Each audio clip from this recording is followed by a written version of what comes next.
Buonasera a tutti, benvenute e benvenuti a Educhiamoci, Giornate per l'Educazione, un evento, un festival, un'intera settimana promossa dall'amministrazione comunale di Vittorio Veneto, in particolare dall'assessorato alle politiche scolastiche, in collaborazione con IM Servizi. Siamo alla terza serata, questo per noi è il giro di boa questa sera, siamo molto contenti di poter dire a tutti voi che stiamo ricevendo molti riscontri, ma a breve faremo anche un piccolo punto della situazione. Lasciatemi però prima ringraziare le molte realtà che ci stanno aiutando a realizzare questa iniziativa e che di volta in volta incontriamo anche ospitandole qui nelle nostre dirette. L'associazione Rising Africans, Alter Evo Società Benefit SRL, il gruppo Alcuni, Percorsi Formativi 06, la Proloco di Vittorio Veneto, Leggiamoli Forte della Biblioteca di Vittorio Veneto, le Mamme di Ceneda, la Tenda TV, l'Associazione 400 Colpi, l'Istituto Comprensivo Vittorio Veneto I Lorenzo da Ponte, che fra l'altro ci concede anche l'aula magna della scuola secondaria di primo grado da cui stiamo trasmettendo, e l'Istituto Comprensivo Vittorio Veneto II Andrea Zanzotto. Molto bene, allora molti di voi se hanno partecipato agli incontri precedenti, quello che sto per dire l'hanno già sentito, ma lo ripetiamo volentieri perché è il cuore, il senso della nostra iniziativa, ma anche perché molte persone si connettono alla singola serata, al singolo evento, e quindi ci teniamo a ribadire sempre la cornice di questa iniziativa. E la cornice di questa iniziativa è racchiusa nel titolo che abbiamo dato al festival, Io sono come tu mi guardi, un titolo che è stato scelto per porre in luce il tema che guida tutte le nostre riflessioni di questi giorni, cioè l'importanza di mantenere o di riappropriarci del nostro ruolo di adulti e di uno sguardo che aiuti la crescita dei bambini e delle bambine, dei ragazzi e delle ragazze. Di questo abbiamo parlato più volte anche con il sindaco di Vittorio Veneto Antonio Miato e con l'assessore alle politiche scolastiche Antonella Caldart, che è venuta qui a trovarci, a cui passo volentieri la parola per un gradito saluto. Buonasera a tutti, benvenuti o bentornati. Siamo ancora qui a Vittorio Veneto. Come avete visto dal piccolo video iniziale, una bellissima città accogliente che lega il suo nome alla storia, alla cultura, all'arte, alla musica, anche al vino ultimamente, ma che considerando gli esiti, considerando ciò che sta succedendo durante questa settimana, questo festival, comincia a mostrare una nuova vocazione, che sembra essere una vocazione verso una città che si occupa di educazione. Lo dico perché i tanti segni, messaggi che ci inviate davvero ci stanno confortando da un lato, e vi ringrazio se ci ringraziate perché i ringraziamenti fanno sempre piacere, ma ci stanno anche caricando di una forte responsabilità, perché sono messaggi che ci fanno capire quanto siamo andati ad interessare probabilmente un vuoto che in tanti professionisti, parlo soprattutto di insegnanti e di docenti, comunque di educatori in generale, quindi quelli che noi chiamiamo i professionisti del mestiere, un vuoto che evidentemente tanti di noi come educatori sentono. Lo dico perché certamente siamo stati fortunati, anche capaci forse, di portare a questo festival 31 relatori che corrispondono alle personalità di maggior spicco nel campo dell'educazione nel nostro paese. Cito solo l'ospite di questa sera, il professor Vicari, che certamente è una figura di eccellenza nel tessuto appunto educativo. Però al di là della qualità, che senza dubbio è importante, sono i numeri che ci fanno pensare.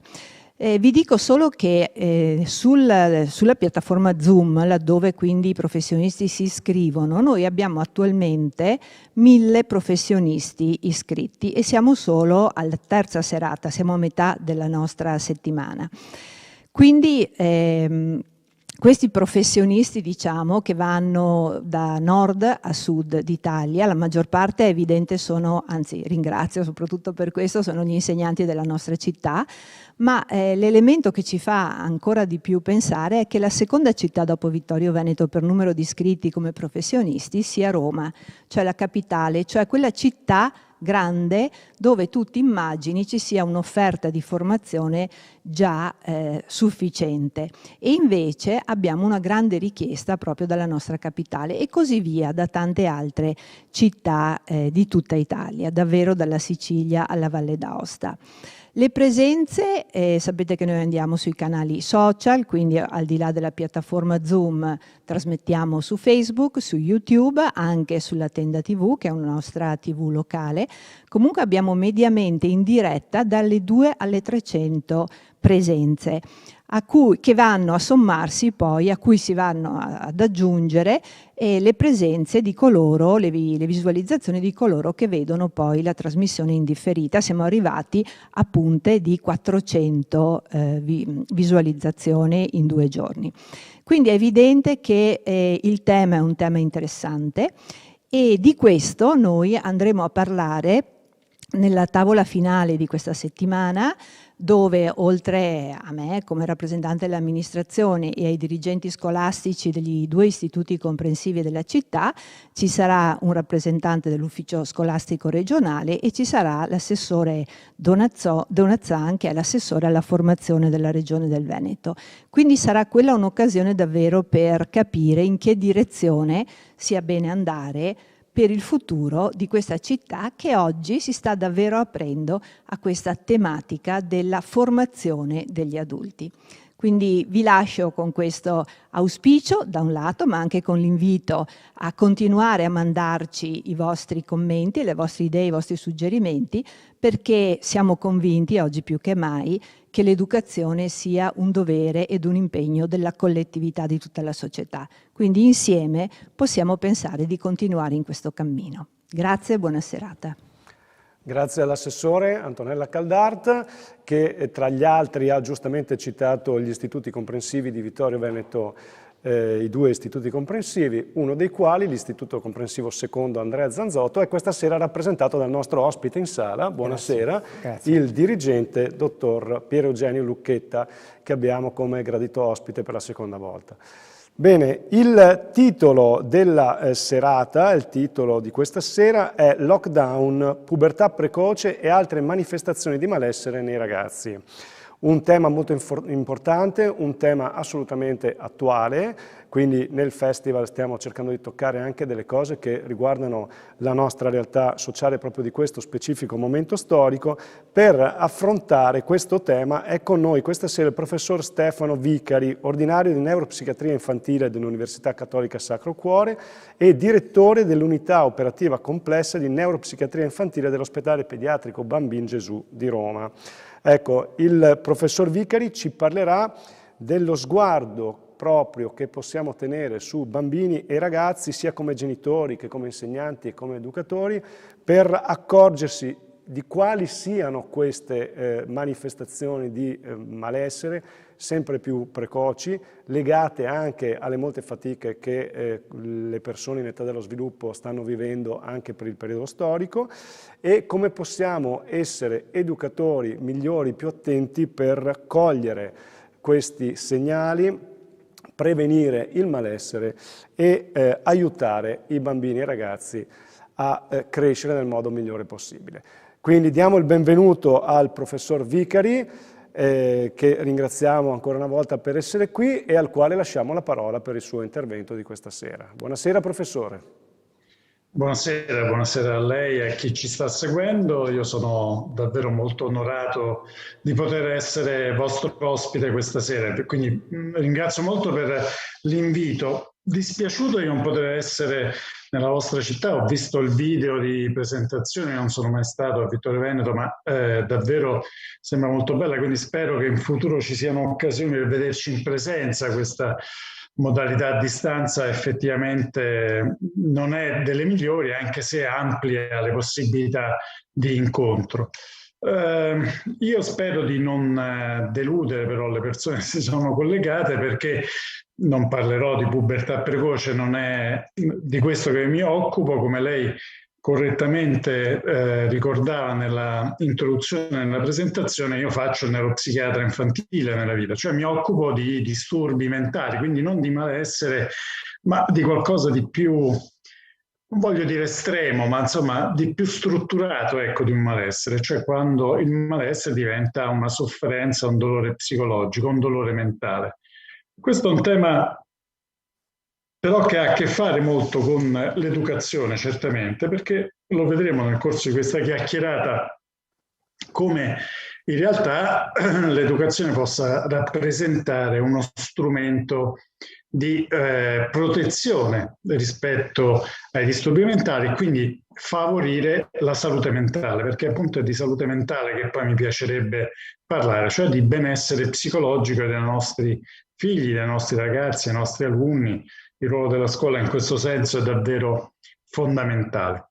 Allora, la prenderò un po' alla larga perché io poi vorrei parlarvi anche degli aspetti legati al Covid, cioè quello che questa esperienza, che speriamo si vada concludendo, ha comportato, qual è stato l'impatto e l'effetto che la pandemia ha avuto su una sofferenza mentale che però viene da lontano. Questa è la prima cosa che vorrei sottolineare, cioè i disturbi mentali e quindi il tema della salute mentale non è qualcosa che noi scopriamo con la pandemia. La pandemia, lo vedremo, ha esasperato problemi che però già c'erano e sono da molto tempo presenti nelle nostre realtà sociali, non solo dei paesi ricchi, ma in realtà un po' trasversalmente in tutto il mondo.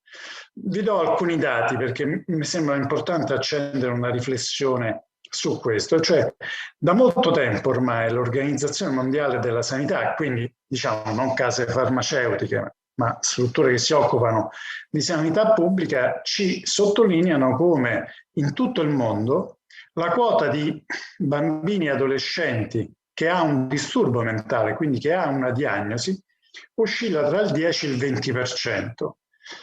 Quindi questo vuol dire cioè che circa un adolescente su 5 ha un disturbo mentale e almeno un bambino su 10 ha un disturbo mentale. Ovviamente qui parliamo di disturbi di varia natura, non vi sfuggirà il fatto che le malattie mentali o i disturbi mentali appunto sono molto diversificate. Andiamo dai disturbi dell'apprendimento, cioè disturbi del neurosviluppo, dall'autismo all'ADHD, il ritardo mentale, quello che una volta si chiamava il ritardo mentale, che oggi chiamiamo disabilità intellettiva, ai disturbi più tipici della psichiatria, l'ansia, la depressione, la schizofrenia. Ci sono in questo senso degli aspetti che forse molti sottovalutano, ma che in realtà su cui richiamerò la vostra attenzione perché mi sembrano dei dati davvero molto importanti. In realtà l'altro aspetto, quindi i disturbi mentali sono molto frequenti in infanzia e in adolescenza, quindi il tema della salute mentale è un tema assolutamente emergenziale in età evolutiva, cioè prima dei 18 anni. Ma l'altro aspetto che voglio sottolinearvi è che gran parte dei disturbi mentali di cui soffriamo da adulti hanno un'origine, cioè compaiono proprio in età evolutiva, in infanzia o in adolescenza. Cioè se voi avete amici depressi o amici che soffrono di attacchi di panico, è molto probabile che quelle persone, che quei vostri amici abbiano avuto questo tipo di problemi, già abbiano manifestato questo tipo di problemi già in epoca precocissima, in infanzia, cioè dopo i 5 anni o addirittura o in adolescenza. Questo quindi è un aspetto, qual è dicevo, è molto probabile, quanto probabile? Beh, diciamo che 3 volte su 4, nel 75% dei casi, quando c'è un adulto con un disturbo mentale, quell'adulto ha avuto il disturbo, i primi segnali, i primi sintomi in età evolutiva. E noi facciamo molta fatica però a intercettare questi bisogni nei bambini e negli adolescenti. Non abbiamo ancora, cioè, una cultura pronta a riconoscere le malattie mentali nei bambini e adolescenti. Ad esempio, pensate che in pediatria uno specialista di pediatria non studia la psichiatria di fatto durante il corso di specializzazione. È più probabile che affronti temi legati all'epilessia, che però rappresentano un disturbo minimale, minimo come impatto nella vita del bambino e degli adolescenti, un disturbo neurologico molto particolare che riguarda meno dell'1% della popolazione, ma ad esempio, per darvi un altro dato che ha un forte impatto probabilmente appena viene citato, la depressione è qualcosa che riguarda fino all'8% degli adolescenti. Pensate che la seconda causa di morte tra i 10 e i 25 anni, la seconda causa di morte è il suicidio. Cioè, quindi se un bambino di 11 o 12 anni muore o per incidenti stradali, la causa principale, oppure per suicidio. Eppure, quanto siamo lontani ancora dalla cultura per cui un pediatra nel suo bilancio di salute di un bambino di 10, 11, 12 anni chiede anche se c'è un'ideazione suicidaria, cioè se quel bambino ha in mente di voler morire per motivi che possono essere più svariati e più diversi. I disturbi mentali sono molto frequenti, i disturbi mentali iniziano, compaiono tendenzialmente in età evolutiva e se noi non li intercettiamo prontamente, come purtroppo ancora oggi succede, questi disturbi hanno un'alta probabilità di cronicizzare, cioè di diventare permanenti o comunque perdurare per molto molto tempo. E hanno un impatto ovviamente riguardando i bambini e gli adolescenti molto forte sulle loro famiglie. Un disturbo di questo tipo molto spesso, non dico che diventa un disturbo della famiglia, ma certamente ha una ripercussione sulle dinamiche, sugli equilibri familiari molto importanti. Pensate ad esempio che l'autismo, un altro dei disturbi molto frequenti in età evolutiva, almeno l'1% della popolazione dei bambini presenta un disturbo spettro autistico, si associa spesso a un maggior rischio di separazione da parte dei genitori, cioè le famiglie vivono con forte stress questo tipo di realtà e spesso appunto ne pagano conseguenze molto importanti. Quindi i disturbi mentali sono di fatto la forma di disabilità più frequente in età evolutiva. Che vuol dire? Vuol dire cioè che se noi abbiamo una forma di disabilità nel bambino e nell'adolescente non è tanto legato al diabete o altre malattie di tipo internistico, ma più frequentemente, molto più frequentemente, è un problema di tipo mentale. Proprio la settimana scorsa l'UNICEF, che tutti voi conoscete, questo è stato diffuso il 5 ottobre dall'ANSA, l'UNICEF ha pubblicato un documento proprio che ha posto al centro la salute mentale degli adolescenti e secondo questa indagine fatta all'UNICEF risulta che un adolescente su sette ha una diagnosi di disturbo mentale, quindi non ha un disagio, non ha una sofferenza, ma ha una vera e propria diagnosi di disturbo mentale. Quindi tra i 10 e i 19 anni l'impatto è fortissimo. E tra queste forme di malessere, di disturbo, quelle più frequenti sono l'ansia e la depressione. Bene, l'ansia e la depressione sono un tema molto importante, abbiamo parlato del rischio suicidario, la seconda causa di morte tra i 10 e i 25 anni, molto spesso dietro a un tentativo di suicidio, a un suicidio realizzato purtroppo c'è proprio la depressione. E devo dirvi che la pandemia, il Covid, ci torneremo, ma ha avuto un effetto deflagrante sulla salute mentale, nel senso che ha amplificato notevolmente, vi citerò alcuni numeri e alcune statistiche, ha avuto un effetto devastante appunto sulla salute mentale, cioè questa condizione di stress prolungato, ormai siamo quasi a 2 anni dall'inizio della pandemia, ha determinato, come dire, il fatto che si siano scompensati quelle situazioni che erano ai limiti e sono comparsi veri e propri disturbi. Questo è il primo messaggio che vorrei mandarvi e aggiungo che noi abbiamo un indice che chiamiamo il global burden, cioè le cause per cui più frequentemente ci assentiamo dal lavoro o dalla scuola, dalle attività cioè sociali. Pensate che al primo posto del global burden per ragazzi tra i 10 e i 24 anni c'è proprio la depressione unipolare, cioè i motivi per cui i ragazzi molto frequentemente, diciamo così, fanno assenza da scuola o sono costretti appunto a un ritiro dall'attività che normalmente, quotidianamente frequentano, è proprio legato alla depressione unipolare. Noi la chiamiamo così perché sarebbe la depressione maggiore. Ma tra le prime 6 cause poi c'è la schizofrenia, il disturbo bipolare con alta malattia mentale particolarmente impattante, e l'uso di sostanze, l'uso d'alcol, che è un altro elemento che certamente pone a grave rischio la condizione di salute mentale.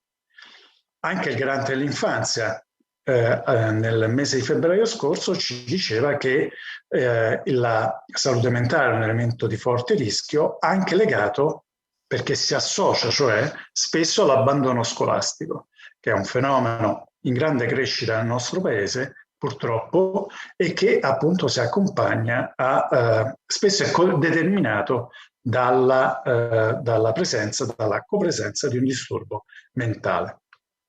Bene, quindi un fenomeno, abbiamo detto, molto diffuso, molto frequente in età evolutiva. Le malattie mentali sono malattie caratteristiche dell'età evolutiva, sono le malattie più frequenti nel bambino e nell'adolescente. Ma perché si determina un disturbo mentale? Quali sono gli elementi quindi che favoriscono, diciamo così, la comparsa di una malattia mentale? E quindi, dato che io ho premesso, ho iniziato questa mia chiacchierata dicendo che però vorrei parlare soprattutto di salute mentale, quali sono i fattori che ci proteggono, che favoriscono quindi la salute mentale? Vedete, noi molto spesso come genitori o come educatori in generale ci preoccupiamo molto della salute fisica dei nostri bambini, no? Chi è quel genitore che non si preoccupa di quale sport può proporre al proprio figlio, non è attento all'alimentazione, ai ritmi sonno-veglia, cioè una serie di abitudini che siamo convinti sono la base del benessere fisico. Bene, forse non altrettanto ci preoccupiamo di capire quali sono i fattori che possono favorire la felicità psicologica, il benessere psicologico dei nostri figli. Quali sono questi fattori che entrano in gioco fortemente?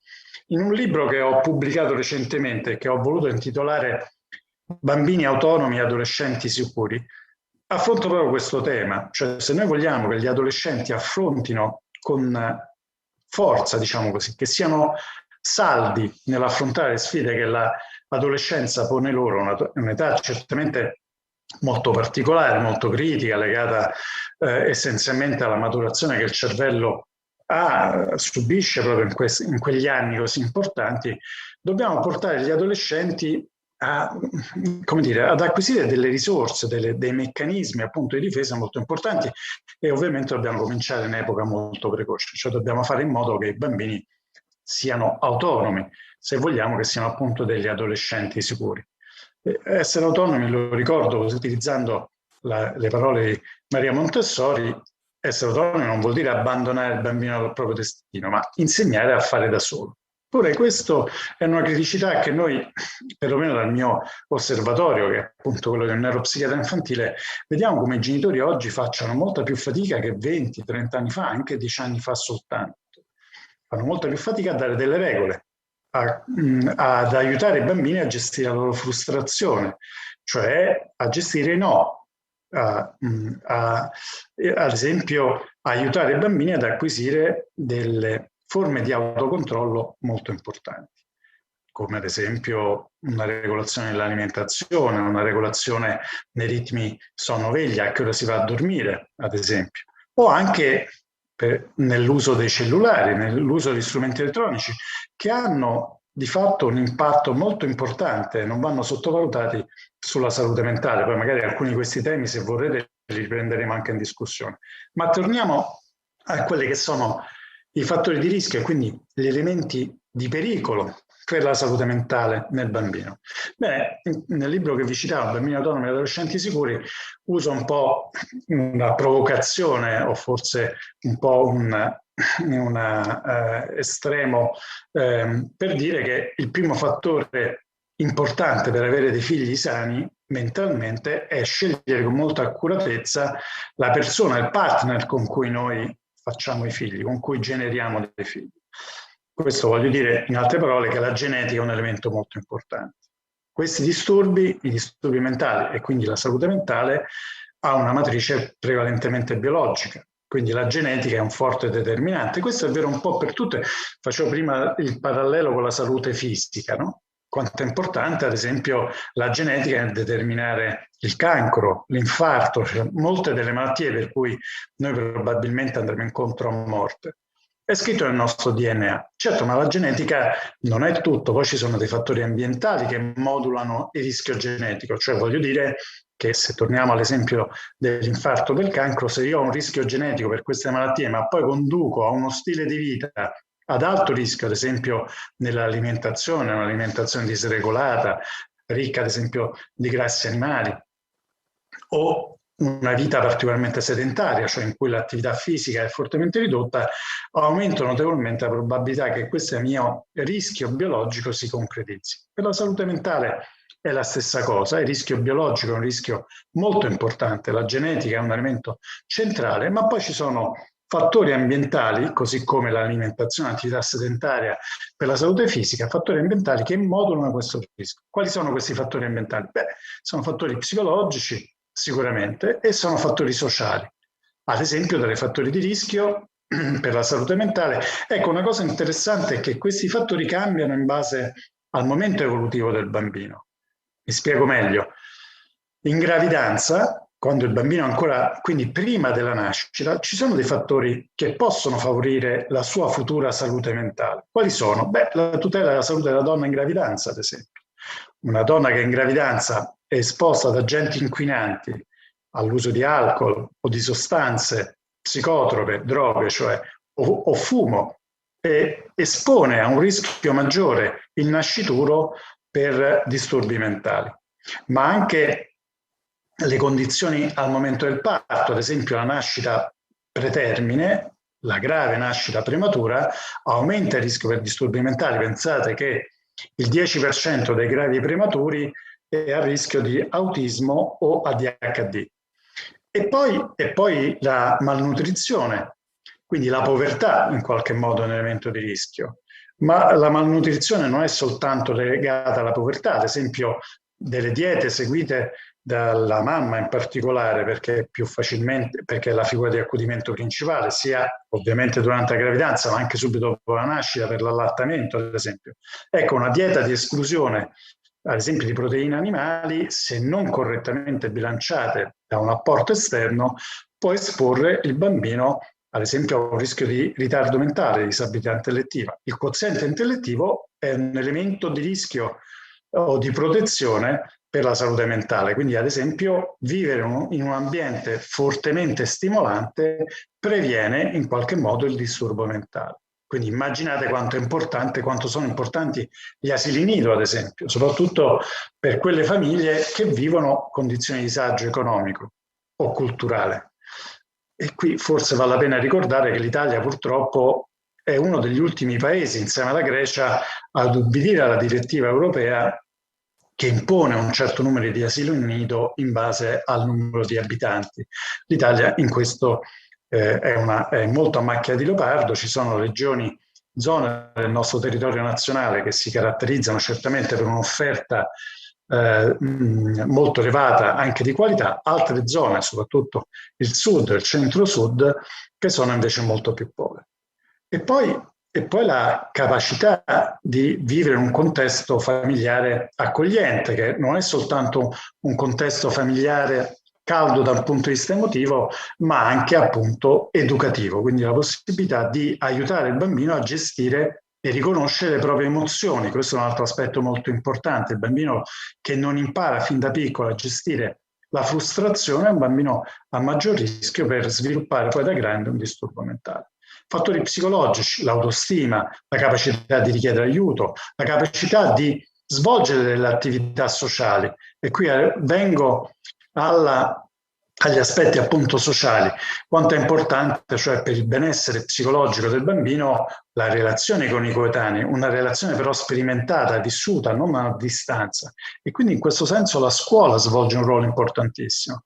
Vedete, forse un elemento su cui noi dovremmo richiamare l'attenzione, che la pandemia ci ha insegnato, è che la scuola non è un'agenzia di collocamento per futuri disoccupati. La scuola, io credo, sono convinto di questo, il primo mandato della scuola non è tanto quella di fornire competenze, e cioè preparare al mondo del lavoro. La scuola dovrebbe in realtà essere un'occasione di socializzazione positiva. I ragazzi, soprattutto i più grandi, gli adolescenti, all'interno della scuola sperimentano rapporti di relazione con i pari, cioè con i coetanei, ma anche con gli insegnanti, che sono rapporti affettivi, emotivi di forte importanza. La didattica a distanza ha fallito non solo in termini di competenze, i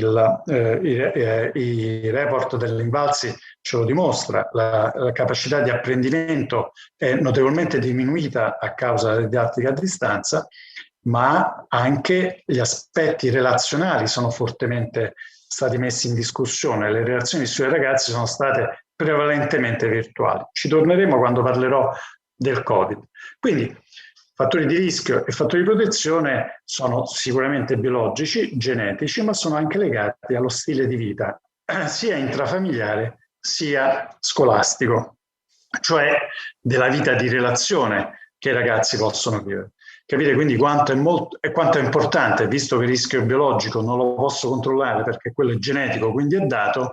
Se io voglio fare prevenzione rispetto ai disturbi mentali, e quindi mettendola in positivo voglio fare promozione della salute mentale, quanto è necessario investire in termini di famiglia e di scuola. Quindi in termini di famiglia, vedete, se ne parla molto, no? Io devo dire, mi scuserete se forse posso risultare provocatorio in questo, ma io rimango molto colpito quando si discute della famiglia con queste manifestazioni di piazza, in cui in genere il tema che si dibatte prevalentemente è come debba essere composta la famiglia, se debba esserci un papà, una mamma, due papà, due mamme o così via. Ecco, io credo che forse questo è anche importante, io credo che andrebbe sottolineato che ciò che conta, perché questo ce lo dicono gli studi scientifici, è che il bambino sia circondato da persone che lo amano, che gli vogliono bene, poi al di là del genere, ma non voglio aprire una polemica su questo. Però in realtà noi dovremmo discutere molto di più degli spazi che una famiglia ha, perché se papà e mamma, per il modello economico che noi ci siamo scelti, sono costretti a lavorare tutto il giorno, dalle 8 alle 20, i bambini con chi stanno spesso magari vivono in contesti sociali dove gli asili nido non ci sono, ad esempio, non c'è, cioè una protezione nella formazione e nella crescita del bambino. I bambini spesso sono costretti a stare, quando sono piccoli, con i nonni, e quando sono un pochino più grandi da soli, e questo elemento è un elemento di forte rischio. Così, quindi se dobbiamo proteggere la famiglia come comunità sociale, dobbiamo proteggere la scuola come agenzia educativa molto importante.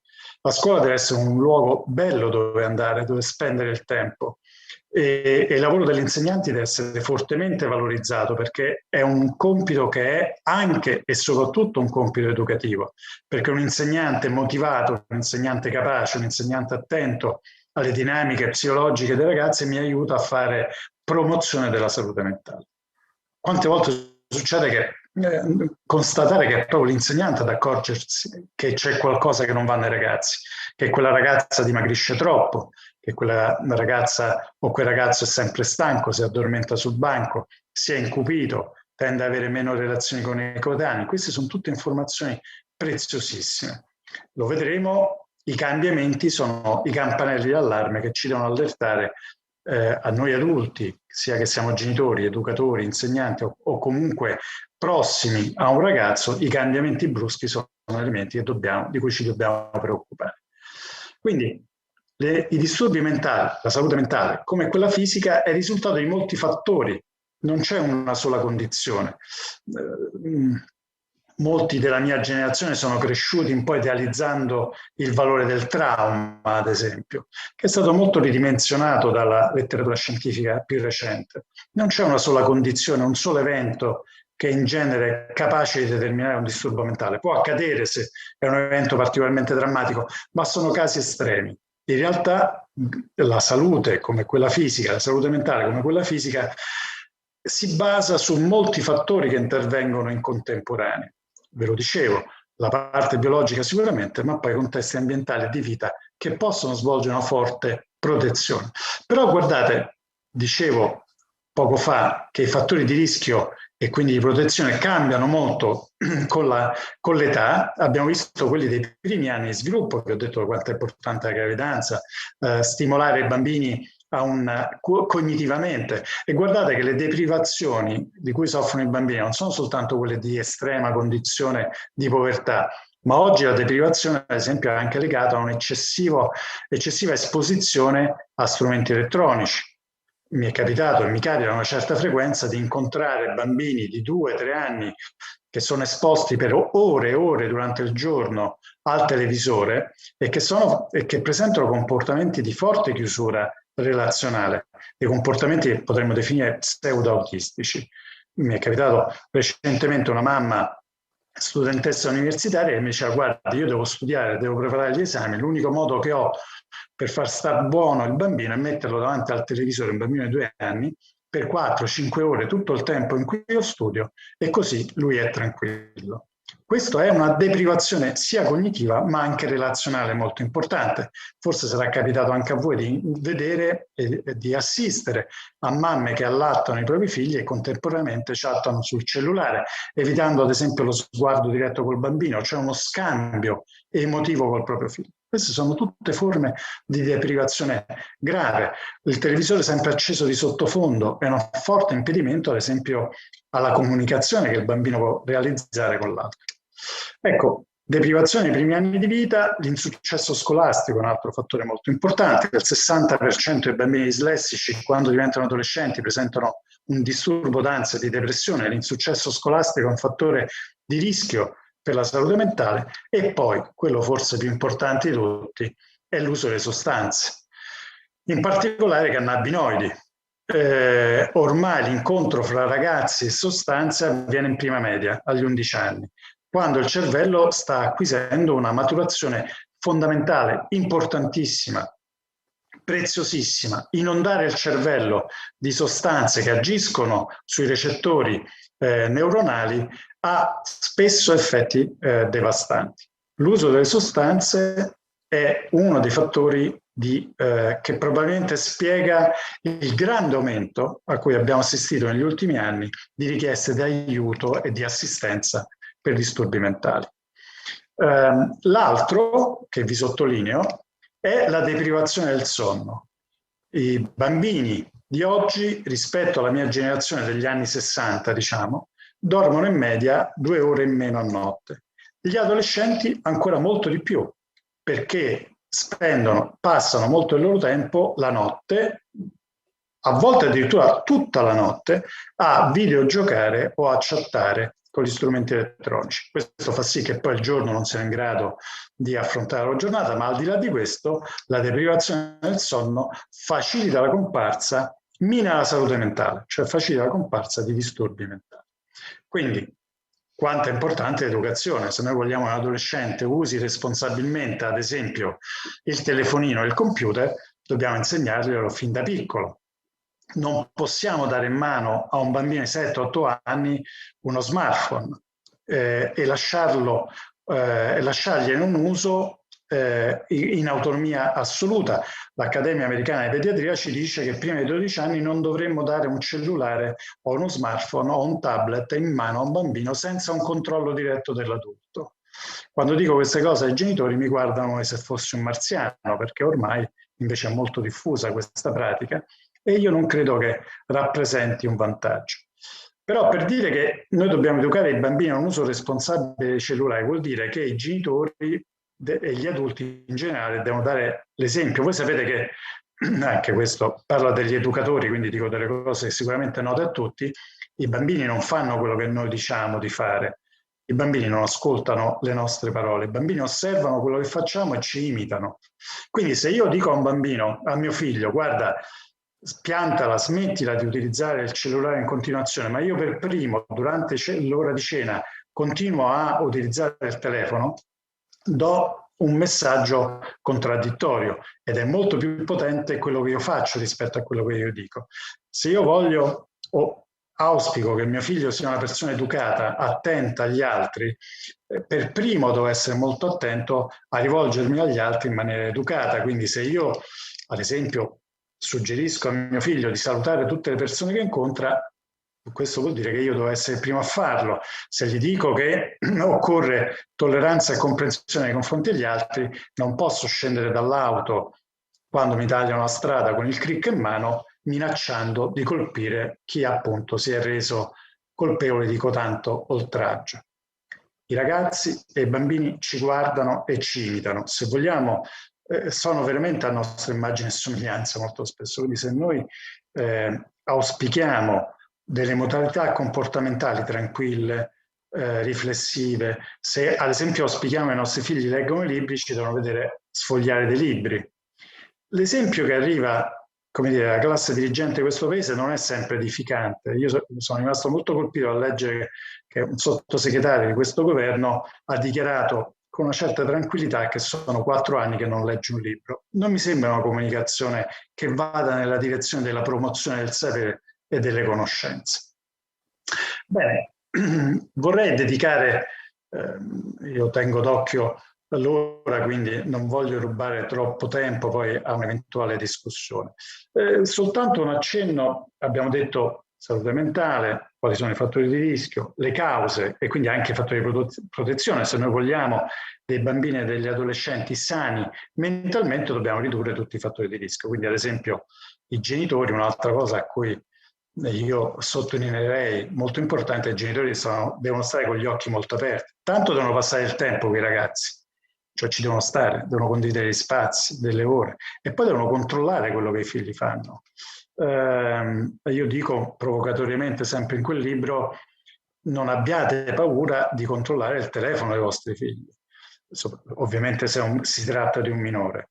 Nel momento in cui io consegno un telefono a mio figlio di 12, 13, 14 anni, io gli dico: guarda, sappi che io mi sento libero di controllare i siti che frequenti, le chat che trasmetti, questo a tua tutela. Il patto che noi facciamo è che tu puoi usare questo strumento, ma io devo essere in grado di controllare. Questo non vuol dire non avere fiducia, non riporre la fiducia. Fiducia nei ragazzi va posta, ma bisogna sempre controllare quello che fanno, perché altrimenti è una delega in bianco e questo è un elemento ovviamente di forte. Esponiamo dei minori che non conoscono il valore del pericolo delle situazioni sociali a dei rischi molto importanti. Come si trattano i disturbi mentali eventualmente se si dovessero verificare? È vero, io ho promesso di parlare di salute mentale, ma a volte queste situazioni richiedono un intervento medico. La prima cosa da dire ai genitori e anche agli insegnanti: non abbiate paura di chiedere aiuto. Ci sono situazioni che possono essere intercettate in fase molto precoce e intercettate in fase molto precoce aumenta la probabilità di successo di guarigione. Quindi se siete preoccupati per il comportamento di un ragazzo, non abbiate paura di segnalarlo ai genitori. Poi i genitori saranno liberi, se fate gli insegnanti questo, i genitori saranno liberi di seguire o meno il vostro suggerimento, ma voi starete con la coscienza a posto, avrete fatto il vostro dovere. E così un genitore che vede un ragazzino cambiare profondamente non deve aver timore di chiedere aiuto. Oggi c'è ancora un forte pregiudizio rispetto ai disturbi mentali. Questo perché siamo un po' figli di uno psicologismo anni 60, no? Se io ho una figlia anoressica vuol dire che sono stato un cattivo genitore. Cioè c'è una lettura dei disturbi mentali molto legata al contesto sociale.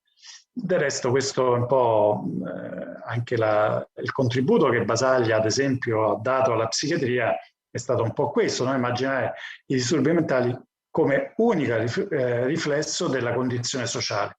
Oggi sappiamo, questo veniva detto negli anni 70, 60 e 70, oggi sappiamo invece, la ricerca ci ha insegnato che certamente gli aspetti sociali giocano un ruolo molto importante, ma questi sono disturbi biologici, cioè in cui c'è un'alterazione della maturazione cerebrale e quindi se mia figlia o mio figlio ha un disturbo, questo non vuol dire che sia colpa mia, e questo anzi ignorare questo tipo di necessità vuol dire aumentare la probabilità, come dicevo all'inizio, di cronicizzazione di questo disturbo, perché la buona notizia è che dai disturbi mentali in età evolutiva generalmente se ne esce, cioè c'è un'alta percentuale di guarigione purché vengano affrontati Se noi mettiamo la testa sotto la sabbia, i disturbi mentali da soli difficilmente scompaiono, ma tendono anzi ad aumentare di gravità e appunto a cronicizzare. Un'ultima parte della mia chiacchierata è proprio legata agli effetti che la pandemia ha avuto. Abbiamo detto che questa è un'emergenza già presente prima che il Covid ci colpisse e rispetto alla quale le risposte del sistema sanitario nazionale sono molto scarse. Servizi territoriali sono spesso inesistenti, anche qui la realtà italiana è molto a macchia di leopardo, ci sono regioni più virtuose, regioni certamente in maggiore difficoltà, ma in generale pensate, per i numeri che vi ho detto, ricordate, no? Il 20% degli adolescenti, il 10% dei bambini, pensate che in tutta Italia i posti letto dedicati in modo specifico alla psichiatria dell'età evolutiva, 0-18 anni, sono soltanto 100. 102, 103, ma di questa ordine di grandezza parliamo. In tutta Italia, questo vuol dire che ci sono regioni che non hanno posti letto dedicati. La Calabria, e forse verrebbe facile immaginarlo perché in tema di sanità la Calabria purtroppo è un fanalino di coda nella realtà nazionale, ma regioni come l'Umbria non hanno posti letto dedicati, come l'Abruzzo non hanno posti letto dedicati, l'Emilia Romagna ha 4 posti in tutta la regione, a Rimini. La Lombardia, Milano, si è dotata soltanto recentemente di posti letto dedicati alla psichiatria. Quindi capite che la possibilità di curare questi ragazzini si riduce fortemente. Quindi nelle regioni dove non ci sono posti letto, che succede? Succede che l'adolescente che ad esempio tenta di ammazzarsi si ritrova, se è fortunato, in un reparto di pediatria, a fianco quindi alla broncopolmonite, oppure, se è sfortunato, in un servizio per adulti, dove può trovare il trentenne, il quarantenne con una schizofrenia, ad esempio ormai cronica, e potete immaginare che tipo di trauma si aggiunge al disturbo mentale anche non avere assistenza. Io mi chiedo se sia segno di civiltà quello di non garantire un'assistenza alle cure, garantire le cure necessarie a disturbi così frequenti in una gran parte dei cittadini del nostro paese. Torniamo alla pandemia. Perché la pandemia ha esasperato tutto? Perché ha accentuato tutto? Beh, intanto perché la pandemia è stata, e forse lo è ancora per alcuni di noi, motivo di grande stress. Tutti noi a un certo punto siamo stati intanto preoccupati di ammalarci, preoccupati di poter far ammalare i nostri nonni o le persone anziane, i nostri genitori anziani. E poi ci siamo sentiti fortemente penalizzati nella vita di relazione, la vita che facevamo prima, viaggiare, andare a cena con gli amici. Per molto tempo questo ci è stato negato. Questo è una condizione di stress. Le condizioni di stress protratte nel tempo facilitano la comparsa di malattie mentali, in chi ovviamente ha già una sua vulnerabilità. Ma c'è un altro dato importante che io voglio sottolinearvi. Noi abbiamo registrato un netto aumento della richiesta d'aiuto, ve lo dicevo, no?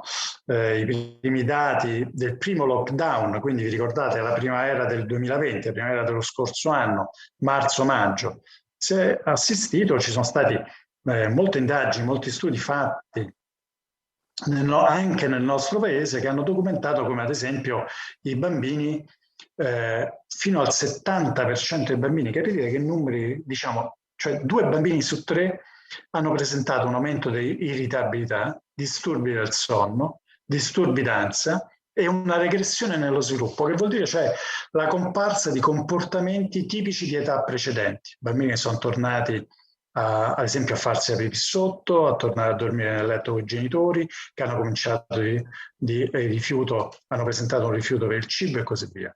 E il 70% degli adolescenti, ancora qui 2 su 3, hanno cominciato a presentare difficoltà del sonno, ancora questi, ancora una volta il sonno è una spia molto importante, somatizzazioni, ad esempio difficoltà di respirazione, disturbi gastrointestinali, digestivi, disturbi dell'umore, quindi una irritabilità, aggressività molto più marcata.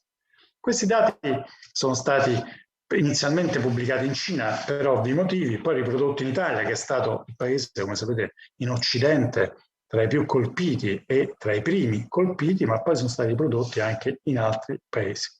È interessante notare che a fronte di questo rischio, cioè a fronte di questi dati, quali erano i ragazzini che più facilmente presentavano i segni dell'impatto della pandemia? Beh, in genere sono stati più i maschi e le femmine. Chi viveva nelle zone più colpite dalla pandemia, e cioè il nord Italia, sono stati quelli che hanno presentato più sintomi di quelli che vi ho raccontato, o se vivevano all'interno della famiglia in cui uno dei due genitori a causa della pandemia ha perso il lavoro, quindi una condizione di stress anche esterna. Ma anche come fattore di rischio, ad esempio, passare molto tempo avanti alla TV, perché vi ricordate, il lockdown per molti ha stravolto l'agenda quotidiana, cioè i ragazzi andavano a letto molto più tardi, si svegliavano quindi di conseguenza più tardi al mattino, passavano molto più tempo sui social e sui videogames, e questo anche ha costituito un elemento di rischio. E poi, ci torno su quest'ultimo punto, passare molto tempo da soli. I ragazzi che sono stati, perdonatemi, abbandonati o comunque che hanno perso la possibilità di frequentare coetanei, ma anche genitori, sono quelli che hanno presentato più facilmente segno di disagio e di difficoltà. E quindi viceversa, quali sono stati i fattori di protezione? Quali sono stati i ragazzi che hanno presentato meno problemi di questo tipo? Beh, quelli che vivevano in un nucleo familiare ricco, ad esempio, anche della presenza dei fratelli, in una condizione in cui c'erano spazi, la possibilità di passare il tempo all'aperto, quindi chi era in campagna rispetto a chi in una grande città, chi ha potuto continuare a fare attività fisica, chi ha potuto continuare a mantenere dei ritmi orari regolari e quindi andare a letto e svegliarsi come se la scuola fosse ancora aperta e fosse possibile frequentarla, chi ha passato più tempo a leggere piuttosto che usare social, o avere la possibilità di parlare con i familiari, quindi con genitori ad esempio che erano in grado di accogliere le loro ansie e le loro preoccupazioni. Perché guardate, gli adolescenti sono stati veri dimenticati e maltrattati questa pandemia. Inizialmente li abbiamo derisi perché si lamentavano che non volevano rimanere a casa da soli, e poi li abbiamo considerati i grandi untori, quindi o erano dei bambacioni, e cioè ragazzi che in fondo si lamentano e noi gli abbiamo chiesto solo di starsene a casa, oppure gli untori, i veri come dire, responsabili del veicolo della pandemia. Sappiamo in realtà che il vero veicolo della pandemia è stato garantito dagli adulti che hanno continuato a lavorare. E tra l'altro la campagna di vaccinazione ci dimostra che gli adolescenti sono quelli che hanno aderito più prontamente alla campagna di vaccinazione. Gli adulti, soprattutto i 50-60 anni, sono molto più resistenti tuttora alle campagne di vaccinazione. Quindi i più responsabili in tutta questa storia sono stati gli adolescenti, i più maltrattati sono stati gli adolescenti e i bambini. Se ricordate insieme a me, i primi DPCM, quelli cioè del primo lockdown, andatevele a vedere, non hanno mai nominato i bambini e gli adolescenti. Hanno nominato i runner, i bisogni dei cani che quindi devono uscire di casa per poter fare il loro bisogno, tant'è che a Roma c'era questa storiella, diciamo, ci facciamo un cane così ci porta a prendere una boccata d'aria, e bambini e adolescenti non sono mai stati nominati. C'è stata una dimenticanza gravissima, la chiusura delle scuole ha determinato, forse in alcuni momenti non si poteva fare diversamente, io questo non lo so, però ha determinato certamente una grossa elemento di chiusura e di restrizione. Tutto questo che ha determinato? Le cose che vi sto raccontando cosa hanno determinato? Bene, non tanto con il primo lockdown, ma con il seconda ondata, cioè l'autunno scorso, ottobre in poi, noi abbiamo assistito a un aumento del 30%, quindi un terzo in più, di accessi al pronto soccorso per un disturbo mentale. E sapete qual è il disturbo che più frequentemente, nel 65% dei casi, è arrivata alla nostra osservazione e tuttora arriva alla nostra osservazione? Sono i tentativi di suicidio e l'autolesionismo. Ragazzi che si tagliano e che tentano di ammazzarsi. Quando dico tentativi di suicidio vuol dire ragazzini di 12 anni, adesso ce n'è una ricordata di 14, che prende e si butta dalla finestra, defenestrati. Questa è una realtà di cui non si parla, ma che è una realtà diffusissima, è una realtà davvero che crea fortissime preoccupazioni. Perché con il primo lockdown no e con il secondo sì? Questo do una mia interpretazione, ovviamente, che è del tutto opinabile. Perché con la prima ondata siamo stati tutti a casa, cioè i bambini e gli adolescenti stavano a casa anche con i genitori. L'abbiamo vissuto tutti meglio, vi ricordate? Eravamo su in terrazza a cantare ce la faremo a mettere striscioni sui balconi. L'estate era vicina, ci siamo tutti illusi che con l'estate il virus sarebbe scomparso. Con la seconda ondata quello che è successo è che in molti casi i genitori sono tornati al lavoro e i ragazzi, soprattutto quelli delle superiori, terza media superiori, sono rimasti da soli a casa. Questa solitudine li ha segnati profondamente. Ed è quello che ci raccontano quando arrivano al pronto soccorso. Ci raccontano cioè che questo loro vuoto esistenziale in cui non sanno come passare la giornata, che cosa fare e anche la difficoltà a incontrare i coetanei li ha profondamente provati e come dire, spinti anche a coltivare idee di autolesionismo. L'autolesionismo, tra l'altro, è un fenomeno molto diffuso, anche questo ve lo ricordo. I dati ufficiali ci dicono che in Italia almeno il 20% degli adolescenti, quindi 1 su 5, fa pratica di autolesionismo. È un fenomeno molto diffuso soprattutto nei più giovani, tra i 13 e i 15, 16 anni, poi tende a diminuire spontaneamente. Ma pensate che nel nord Europa le percentuali sono nettamente superiori, fino al 30%, un adolescente su 3 fa attività di autolesionismo. Il vuoto esistenziale a cui noi abbiamo consegnato questa nuova generazione, vuoto esistenziale amplificato dalla pandemia, ha fatto esplodere un'emergenza psichiatrica in età evolutiva. Voi ne avete sentito parlare? Qualcuno di noi di psichiatri si è un po' dannato l'anima, anch'io ho fatto molti interventi in TV, ma di fatto rimane molto limitato all'episodio di cronaca, la ragazzina che si butta a finestra e muore, c'è un po' di dati di sensazionalismo intorno a questo, se ne parla per 2 giorni, ma poi misure strutturali che possano intercettare questa grave emergenza di fatto non ce ne sono.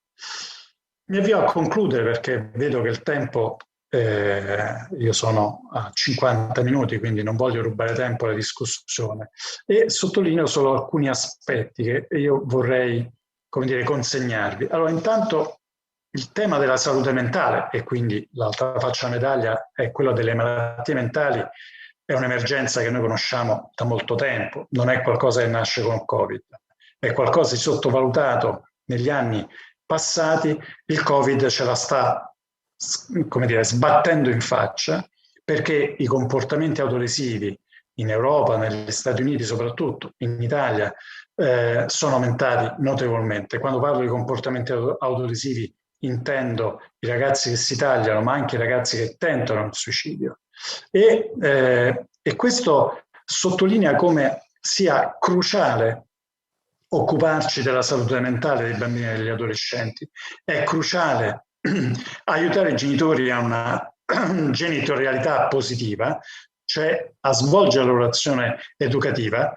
È fondamentale che la scuola si riappropri del proprio ruolo educativo. Dobbiamo investire sulla scuola necessariamente. La scuola in molti casi, quando la famiglia non ce la fa, è l'unica possibilità di successo per i ragazzi. La scuola è l'unico elemento che può consentire una scalata sociale. Che cosa vuol dire? Vuol dire che negli anni 60, se si nasceva poveri, c'era una qualche probabilità di morire ricchi. Oggi questa possibilità è pressoché azzerata. Chi nasce povero ha una fortissima probabilità di morire povero. Io non so se questo paese si salverà. Invecchio, quindi comincio a essere molto pessimista, non credo che ce la farà, ma ce la farà se si riparte dalla scuola, se si riparte dal merito, se si riparte dalla sede di conoscenza, se si riparte dalle relazioni positive. Certo, i segnali che vengono dalla classe dirigente di questo paese non sono particolarmente incoraggianti. Se io guardo alla classe dirigente del nostro paese, non vedo chiari esempi di persone che si sono dedicate molto alla propria promozione culturale. Il modello che ancora vedo sbandierato è quello della velina e del calciatore. con tutto il rispetto ovviamente per questo tipo di professioni, ma non credo che possa essere l'unico orizzonte a cui che possiamo consegnare alle future generazioni. C'è bisogno di sognare, c'è bisogno di pensare in grande, c'è bisogno che i nostri ragazzi credano fortemente in loro stessi e scommettano su questo.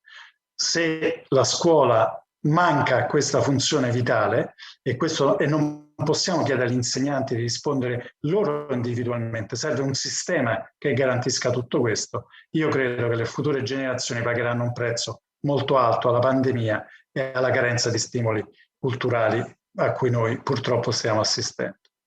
Grazie per l'attenzione, mi fermo e resto ovviamente prontissimo a rispondere alle vostre domande. Grazie a lei professore, e con questa sua conclusione di questa prima parte rispetto alla scuola io non posso che passare immediatamente la parola al dirigente, il dottor Pier Eugenio Lucchetta, per un commento o per una domanda. Sì, intanto grazie professore per quello che lei ha detto, soprattutto perché con la sua autorevolezza anche per gli studi, per il lavoro che lei ha fatto, conferma quelle che sono per noi delle evidenze, per noi dico dirigenti, insegnanti che sul campo misurano diciamo, in modo crescente la sofferenza di questi ragazzi e veramente a volte ci viene da dire i ragazzi, i giovani sono forse stati quelli più dimenticati in questo contesto. Ci siamo preoccupati di tante cose, ma dei ragazzi li abbiamo lasciati molto a margine. Credo che sia molto adeguato quanto lei dice che la situazione pandemica ha sviluppato qualcosa che in realtà già era presente nelle nostre società occidentali. Da questo punto di vista non credo ci siano molte differenze tra società italiana e società francese, pur con delle peculiarità proprie. E cioè una difficoltà che è stata, una realtà che è stata inquadrata, denominata spesso come emergenza educativa, il vuoto di valori che purtroppo i giovani vivono. Mi pare anche che però la pandemia da un certo punto di vista ci ha fatto rendere conto, magari forse non a tutti i livelli, ma sicuramente ci siamo resi conto quanto sia importante la scuola, quanto la scuola sia un luogo determinante per il futuro della nostra società e la scuola come luogo di rapporti, come luogo in cui dei giovani hanno la possibilità di essere insieme, costruire, capire e così via. E questo noi capiamo anche che è necessaria una corresponsabilità. Nessuno come dire, ce la fa da solo, dobbiamo essere all'altezza di questa situazione. E credo anche lei a un certo punto in diversi passaggi in qualche modo ha lasciato intravedere che ci sia anche una responsabilità di carattere morale. Non esiste solo il benessere fisico, quello lo capiamo subito tutti, non esiste nemmeno solo il benessere psicologico, esiste, usiamo un termine che forse non è adeguato, un benessere morale, cioè c'è la necessità di una scelta di adulti che rispetto alle esigenze che i ragazzi sentono, vivono in modi differenziati, sappiano dare, creare una casa, creare un luogo di rapporto e in questo permettere l'avventura della conoscenza. E questo è un compito per tutti. Magari quindi io le chiederei anche di valorizzare questo elemento come dire, di quanto è importante la fiducia per un passaggio dalla patologia ad una fisiologia. Io poi volevo anche chiederle in questo dialogo, poi probabilmente ci saranno anche altre domande, ma cogliendo anche la sua esperienza, magari due parole di accenno a quel fenomeno purtroppo crescente che è l'autismo. Quindi appunto coglierei la sua professionalità, la sua esperienza per chiarire questo in modo tale che anche chi ci ascolta e anche tra gli ascoltatori ci sono anche insegnanti dell'Istituto Zanzotto, possano essere aiutati a affrontare questo problema che, ahimè, è crescente. Anche nel lavoro di rete tra istituti noi ci rendiamo conto che le forme di autismo stanno crescendo. La ringrazio per il contributo che ci sta dando. Grazie a lei intanto per la cortesia e anche per le parole che ha voluto usare nei miei confronti. Sì, lei ha sottolineato una serie di aspetti che in realtà non sono soltanto le domande, ma sono considerazioni da chi vive la realtà scolastica quotidianamente, quindi non posso che sottolinearle, insomma. Lei diceva c'è bisogno di un'educazione morale, no? È un tema anche che i nostri padri ci hanno consegnato, e questo io credo che sia molto importante. Io ho fatto riferimento molto ovviamente alla salute fisica, ma alla salute mentale, ma ad esempio quanto è importante anche la salute fisica associata a questa. La pandemia, tra le tante cose che ha determinato, è stata anche la chiusura di palestre, luoghi sportivi, cioè noi dobbiamo superare una visione che è del tutto cartesiana, quindi diciamo datata di almeno 400 anni fa, per cui mente e corpo sono nettamente separabili. Mente e corpo sono un'unica cosa, ho provato a dirlo mentre accennavo al fatto che le malattie mentali e quindi la salute mentale ha una base biologica, cioè noi siamo un tutt'uno, il nostro cervello comunica con il nostro corpo e viceversa, e quindi c'è necessità di un'educazione che sia a 360 gradi. Guardi, sulla educazione alla sensibilità etica, io credo che veramente non sono mai spese abbastanza parole, però abbiamo bisogno anche di grandi esempi.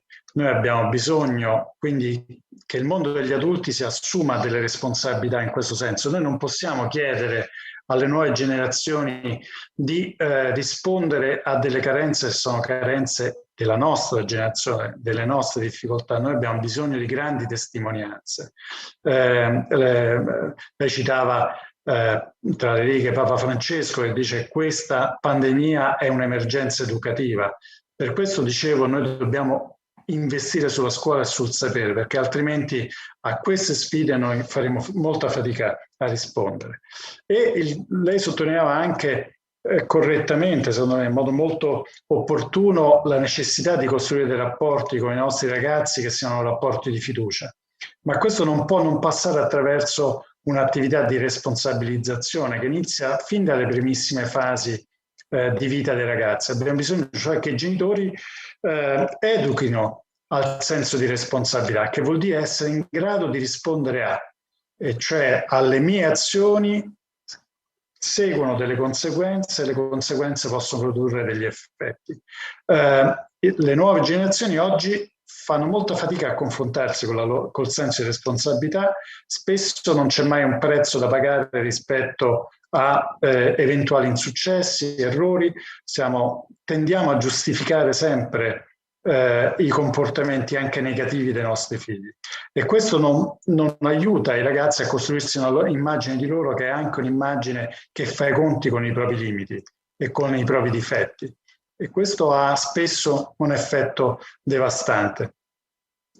Faccio sempre, quando ho questi incontri, gli esempi del rapporto che c'erano negli anni 60 tra genitori e insegnanti. Se io tornavo a casa e dicevo a mia mamma o mio papà: la maestra mi ha messo una nota, non dico che volava per prima cosa un ceffone, ma insomma certamente veniva messa in discussione il mio comportamento, ecco, mettiamola così. Oggi, se succede la stessa cosa, viene ovviamente messo sul rogo l'insegnante, che come si è permesso di correggere mio figlio. Questo è un atteggiamento, ovviamente mi rendo conto che sto banalizzando un concetto che meriterebbe un approfondimento maggiore, però io non credo che in questo modo noi educhiamo i ragazzi a essere responsabili e quindi, come dire, meritori di fiducia, di essere oggetto di fiducia da parte degli adulti. E poi lei mi chiedeva di fare un riferimento all'autismo. un disturbo di cui mi occupo moltissimo. Lei ha ragione, i casi sono in aumento, questa è la percezione che tutti noi abbiamo. Oggi siamo a una prevalenza di circa un caso ogni 70 nati, quindi è superiore all'1%. Quando io ho cominciato a fare questo mestiere stavamo a circa 1 su 1000. Probabilmente oggi siamo più capaci di riconoscerli, in passato lo eravamo meno, ma non c'è dubbio che c'è un'emergenza enorme. Ecco, gli insegnanti io credo debbano essere sostenuti da neuropsichiatri e psicologi nella loro attività educativa di bambini autistici. Non possiamo delegare completamente questa attività, che è un'attività molto impegnativa, agli insegnanti. Possiamo chiedere agli insegnanti di essere parte integrante di un percorso educativo, questo sì, ma io credo che la risposta più corretta a problemi così complessi sia una risposta di equipe, un'equipe reale, non un'equipe che, come dire, vada soltanto a redigere documenti burocratici che formalmente, diciamo così, garantiscono un'integrazione, ma poi nella pratica non la promuovono. L'integrazione è qualcosa che costa fatica e bisogna in questo, anche qua, investire risorse. Occorre che ci siano quindi servizi neuropsichiatria infantili presenti sul territorio, in ogni territorio, che ci sia il coinvolgimento degli psicologi, dei terapisti, e cioè di personale sanitario, e che quindi gli insegnanti si sentano, come dire, sostenuti nell'azione educativa molto impegnativa che va fatta con questi bambini. L'autismo oggi viene chiamato disturbo dello spettro autistico perché c'è una grandissima variabilità, ma non c'è dubbio che almeno nel 50% dei casi le forme di autismo si associano a forme di disabilità intellettive, quindi richiedono un'assistenza particolarmente impegnativa. Grazie. Ecco, professore, ascoltare delle persone di grande competenza come lei e anche portatori di conoscenze ampie, documentate, scientifiche a livello nazionale è sempre molto illuminante, perché ci restituisce il quadro complessivo dei fenomeni che stiamo vivendo. Allo stesso tempo ci fornisce però moltissime indicazioni su ciò che anche a un livello più personale possiamo fare. E questo ci preme molto anche un po' come messaggio alle molte persone che ci ascoltano, anche in qualità di semplici genitori o educatori. Quindi volevo riprendere alcune delle cose che lei ha detto e rilanciarle in questi termini, perché i fattori di rischio che lei ha molto chiaramente ed esaustivamente illustrato sono allo stesso tempo, se li giriamo visti dalla parte opposta, sono i fattori di protezione, e quindi qui ci attivano la nostra responsabilità di adulti e educatori per quello che possiamo fare in termini di prevenzione, di intercettazione e di cura dei disturbi legati appunto alla salute mentale. Volevo rilanciarne alcuni, lei li ha categorizzati: ci sono fattori di rischio genetici, psicologici, ambientali, e su questi noi abbiamo tutti la possibilità di incidere anche e soprattutto lavorando in rete, in connessione, e a breve riprenderò questo concetto, ma anche con cose apparentemente semplici e banali che però non sono affatto scontate. Le regole, la gestione della frustrazione, la regolamentazione del cibo, del sonno, dell'uso delle nuove tecnologie, o anche di cose basilari che per esempio con la pandemia e il lockdown si sono perdute, come l'orario di andare a letto. O addirittura noi abbiamo avuto modo di aiutare delle famiglie che si trovavano in difficoltà per i figli che non riuscivano più a studiare e quindi chiedevano aiuto anche a distanza, e l'aiuto che cercavamo di dare era quello di ripristinare per esempio delle semplici routine quotidiane: alzarsi e fare colazione, lavarsi i denti e togliere il pigiama per mettere dei vestiti, anche delle cose molto semplici. Ecco, cose apparentemente banali che invece possono lentamente ricostruire una regolarità, una percezione di sé anche personale, ma anche sociale, relazionale, per quanto distanziata. Ecco, e poi ancora una sottolineatura utilissima per gli educatori sull'esempio, quindi il valore dell'essere noi per primi educati alle cose su cui vogliamo educare, educati ai fattori di prevenzione di salute, o la testimonianza in primis di quei valori che vediamo progressivamente perdersi e che invece vorremmo recuperare. Ecco, in tutto questo le chiederei, oltre a un commento, anche un approfondimento rispetto a questa cosa che lei ha citato, molto importante, cioè la capacità di chiedere aiuto da parte delle famiglie senza avere paura. Perché è vero, si riscontra moltissimo questa resistenza alla quasi ammissione di una colpa, perché lo stigma è ancora molto presente, anche in cose meno gravi e meno impattanti di quelle che lei ha descritto, anche in un fallimento scolastico, per esempio, o nella fatica di porre dei limiti, delle regole o nelle relazioni. Molte famiglie fanno veramente una grandissima fatica a chiedere aiuto.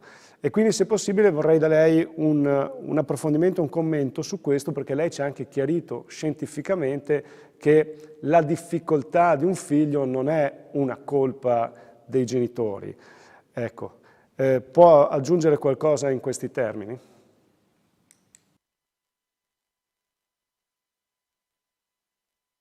Sì, la ringrazio. Dicevo, questi sono i temi proprio centrali, no? Perché, come lei ricordava correttamente, rispetto al rischio biologico noi possiamo fare poco. Il paragone con, ad esempio, con l'infarto mi sembra molto calzante. Noi nasciamo con alcune caratteristiche e poi spetta un po' a noi, in base alle scelte che operiamo, amplificarle oppure contenerle. Ora, quindi al netto di questo, la salute mentale si basa su due pilastri fondamentali, diciamola così. Il primo è l'autoregolazione, che vuol dire conoscere le proprie emozioni e fare i conti con le proprie emozioni. Quindi, ad esempio, la frustrazione.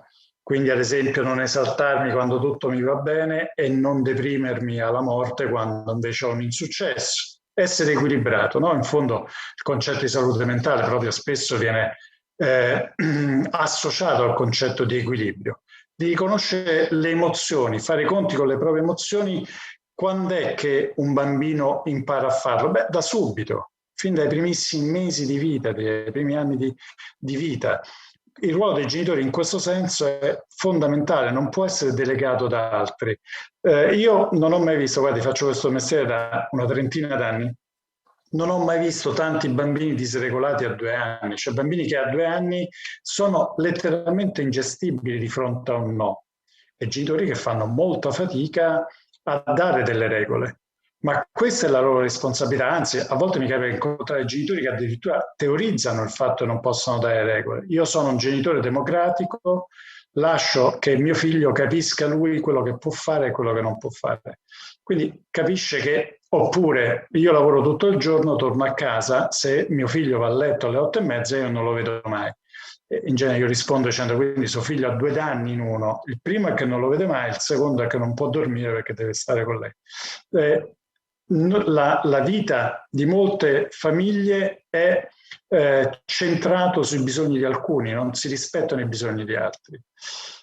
E voglio essere ancora più forse netto in questo, lei mi scuserà se uso dei paragoni forse impropri, ma vede, io tremo quando nel mio studio di neuropsichiatra entra una bambina o un adolescente con la propria mamma e sono vestite allo stesso modo. Cioè c'è una difficoltà da parte dei genitori, in alcuni casi, ad accettare il fatto di essere la generazione precedente.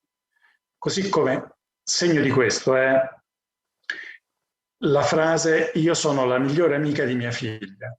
Il genitore non è l'amico dei propri figli, il genitore è l'adulto, è il muro, diciamo così, su cui la personalità del figlio si costruisce, cioè la possibilità di diventare adulto, di differenziarsi dalla figura dell'adulto di riferimento è fondamentale.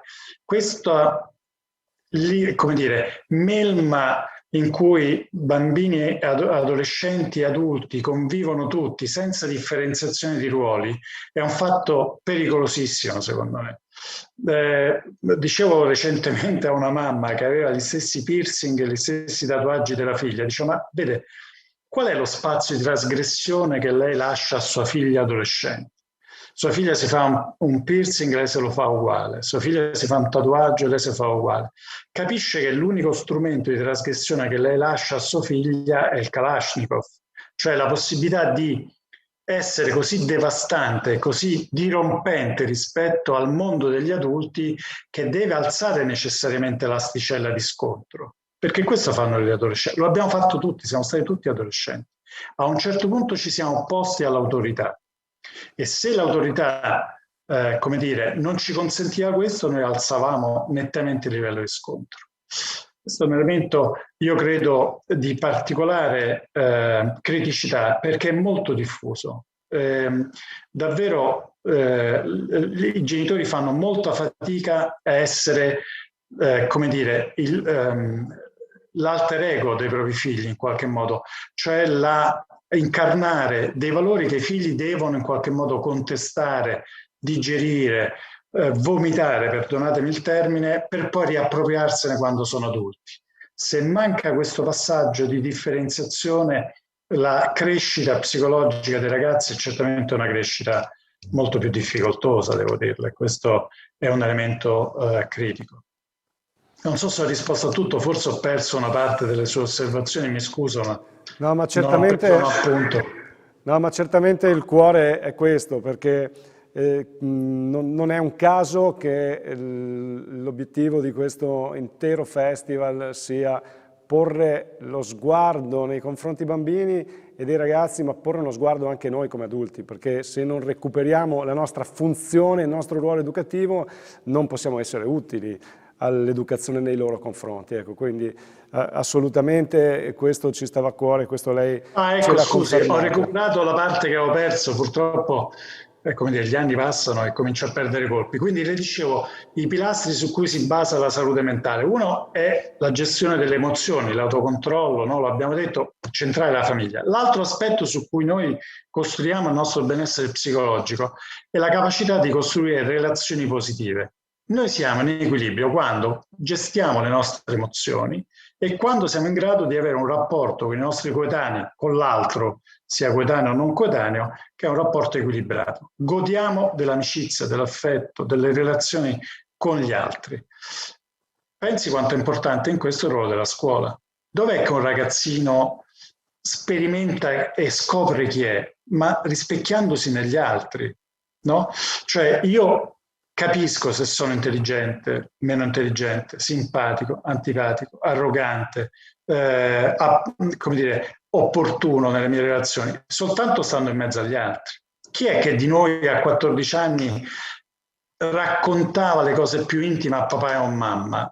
Spero nessuno. Ne parlavamo con il nostro compagno di banco, a volte con l'insegnante. Nella storia di ognuno di noi c'è una figura di insegnante che è stata una figura che ci ha segnati. Capite che una scuola fatta non di frequentazione, cioè fatta solo a distanza, mediata dai social, toglie tutta questa parte qui. Per questo dicevo, la didattica a distanza ha fallito sia come competenze trasmesse, perché l'Invalsi ce lo ricorda, ma anche come relazioni possibili, perché le relazioni vere non sono quelle che io coltivo sui social.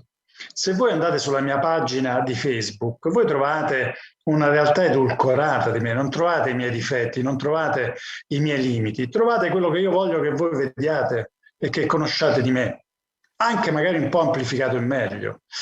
Le relazioni sono in presenza, sperimentate, che sono fatte di parole, ma anche del non detto, delle espressioni facciali, dell'odore, della, come dire, percezione immediata. Fa parte della costruzione del sé, cioè di chi sono io e chi divento io. Lei sa che una ipotesi viene fatta per spiegare, ad esempio, lo stalkeraggio, cioè la forma anche di violenza nei confronti degli altri, è proprio legata al fatto che il carnefice non coglie l'emozione negativa nella faccia della vittima, non è abituata a cogliere il senso di fastidio, ad esempio, che un determinato comportamento può creare. E questo come lo impariamo se non da piccoli e se non sperimentandolo stare con gli altri, in un contesto protetto dove c'è un adulto che mi dice questo si fa e questo no, questo è lecito e questo no. A volte non basta, ma se manca questa componente qui, come posso ricavare dalle relazioni degli elementi positivi, cioè degli elementi che mi confermano e mi costruiscono nel mio sé? Certo, grazie. Professore, nel frattempo arrivano anche delle domande dal pubblico che ci segue attraverso i canali social. Ecco, una domanda è questa, di una mamma, dice: volevo chiedere al professor Vicari quanta incidenza possa avere la genetica sui disturbi alimentari. Io ho sofferto di anoressia per tanti anni, ho una figlia adolescente e ho molta paura. Dunque, non posso dire che non pesi. Ora, noi non sappiamo dire esattamente quanto pesa, cioè nel senso dargli un numero, un elemento valoriale. Non c'è dubbio che però avere dei parenti di primo grado, i genitori che soffrono di un disturbo mentale, aumenta la probabilità rispetto alla popolazione generale di soffrire quello stesso disturbo. Però ecco, non è una equazione, cioè non c'è una completa sovrapposizione. È un fattore di rischio in più, ma vorrei rassicurare, ecco, la mamma, cioè non lo vivrei con questo grande tormento e addirittura con senso di colpa. Sicuramente la signora saprà mettere in atto una serie di strategie che compenseranno questo fattore di rischio, aumentando i fattori di protezione, altri di cui abbiamo già parlato. Certamente. Grazie. E poi un'altra domanda ci viene rivolta da un insegnante, in questo caso, in risposta, in continuazione a quanto lei ha detto prima, perché questo insegnante dice: capita non di rado che di fronte a comportamenti che sono chiaro indice di disagio in un adolescente, la famiglia minimizzi, cioè non riesca a capire o non voglia farlo per una sorta di vergogna. Il docente, quindi, anche dopo la segnalazione della famiglia, vedono che la situazione non accenna a migliorare. Ecco, cos'altro si può fare? Beh, ovviamente dipende, c'è situazione e situazione. In generale io credo che un insegnante, una volta che abbia segnalato la difficoltà ai genitori, ha fatto il suo dovere. Cioè, questo succede anche a noi medici, no? Viene una famiglia, ti porta un ragazzino che sta male, tu gli dici: guardi, secondo me dovrebbe prendere la tachipirina, e poi il genitore è libero se dargliela o no, e quindi ad esempio esponendo a un rischio maggiore. Faccio l'esempio della tachipirina coniugata per la salute mentale: arriva una famiglia con la figlia depressa, tu gli dici: guarda, deve fare la psicoterapia, quello dice no, non lo voglio fare, rientra nella responsabilità dei genitori, quindi noi possiamo semplicemente segnalare dei casi. Cosa diversa è se c'è un grave pericolo per il minore. Allora, questo implica tutt'altro ragionamento. Se io ho un ragazzino che sale sul cornicione sul davanzale della finestra in classe e minaccia di buttarsi sotto, avverto la famiglia non fa nulla, beh, io ho il dovere di segnalare il caso anche ai servizi sociali, piuttosto alla neuropsichiatria infantile. Per fare il parallelo, continuare il parallelo con la mia professione di medico, se io ricovero un ragazzo che è a grave rischio di vita, il genitore mi dice: io firmo la cartella e me lo porto, io posso fare una segnalazione al giudice tutelare e dire: guardate che la dimissione contro parere espone il minore a grave vita, e si può arrivare anche alla sospensione della responsabilità genitoriale. Ora, è chiaro che questi sono casi eccezionali, però per dire che non possiamo voltare il capo, soprattutto in quelle situazioni in cui c'è un grave rischio per la salute del minore.